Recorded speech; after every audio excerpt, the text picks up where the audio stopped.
সনাতনী কেন পরাধীন?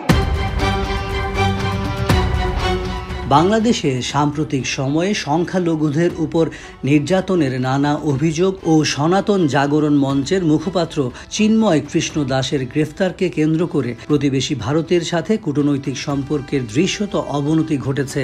এর জের ধরে বাংলাদেশ ও ভারতের মধ্যে পাল্টাপাল্টি বিবৃতি, সামাজিক মাধ্যমে পতাকা অবমাননার ছবি প্রচার সহ ভারত ও বাংলাদেশে পরস্পর বিরোধী আগ্রাসী প্রচারণা, কলকাতায় বাংলাদেশ উপ হাইকমিশনারের সামনে বিক্ষোভ এবং বাংলাদেশের বিভিন্ন জায়গায় সংখ্যালঘু কিংবা তাদের উপাসনালয়ে ভাঙচুর হুমকির অভিযোগ উঠে আসছে। সংখ্যালঘু সম্প্রদায় প্রশ্ন তুলছে, বাংলাদেশে সংখ্যালঘুদের নিয়ে যেসব ঘটনা ঘটছে তা আভ্যন্তরীণ ও কূটনৈতিকভাবে সরকার ঠিকভাবে সামাল দিতে পারছে কি না, সরকার কি পদক্ষেপ নিতে পারত কিংবা ভবিষ্যতে কেমন পরিস্থিতির উদ্ভব হতে পারে সেসব আলোচনাও শুরু হয়েছে।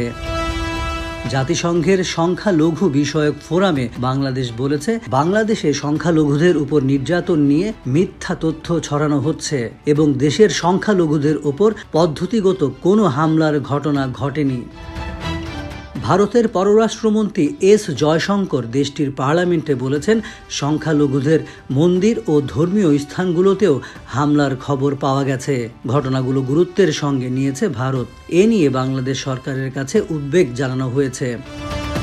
বাংলাদেশ সরকারের উপদেষ্টা আসিফ নজরুল তার ফেসবুক পাতায় সংখ্যালঘু বিষয়ে ভারতের অবস্থানকে দ্বিচারিত আখ্যায়িত করে এর নিন্দা করেছেন। স্বাধীনতার পর থেকেই বাংলাদেশের সংখ্যালঘু সম্প্রদায় বিভিন্ন সময় আক্রমণের শিকার হয়েছে এবং প্রতিটি সরকারের আমলেই ধারাবাহিকভাবে তা চলে আসছে। জুলাইয়ের শুরু থেকেই দেশের নানা জায়গায় বিচ্ছিন্ন কিছু ঘটনা ঘটছিল, যা এখনও চলছে। তবে দুর্গাপূজার সময় ব্যাপক উদ্বেগ তৈরি হলেও রাষ্ট্র তা সামাল দিয়েছে। চট্টগ্রামে আইনজীবী হত্যার পরেও রাষ্ট্র ও সরকার পরিস্থিতির অবনতি ঠেকাতে পেরেছে। গণ আন্দোলনের মুখে 5ই আগস্ট শেখ হাসিনা সরকারের পতনের পর 8ই আগস্ট অন্তর্বর্তী সরকার গঠন হয়েছিল। সরকারবিহীন এই 3 দিনে দেশের বিভিন্ন স্থানে সংখ্যালঘু সম্প্রদায় ও তাদের বিভিন্ন স্থাপনার উপর হামলার অভিযোগ উঠেছে।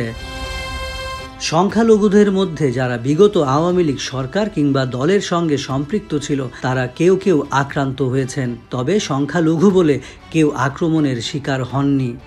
অন্তত 29টি জেলায় সংখ্যালঘু সম্প্রদায়ের বাড়িঘর, ব্যবসা প্রতিষ্ঠান ও উপাসনালয়ে ভাঙচুর ও লুটপাটের অভিযোগ করেছিল হিন্দু বৌদ্ধ খ্রিস্টান ঐক্য পরিষদ।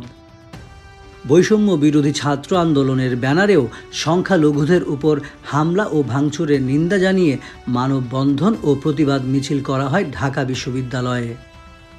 প্রধান উপদেষ্টা তার বাসভবনে সংখ্যালঘু সম্প্রদায়ের নেতাদের সাথে বৈঠক করেন, যেখানে ইসকন, পূজা উদযাপন পরিষদ ও ঐক্য পরিষদের প্রতিনিধিরাও ছিলেন।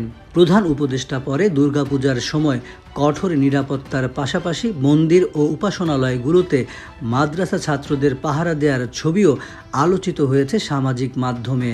হিন্দু বৌদ্ধ খ্রিস্টান ঐক্য পরিষদের ভাষ্য, ধর্মীয় সংখ্যালঘুদের উপর যেসব ঘটনা ঘটেছে তাতে তড়িৎ ব্যবস্থা নেওয়া হয়নি বলেই এমন পরিস্থিতি তৈরি হয়েছে। সরকারের চরম ব্যর্থতা আছে এখানে।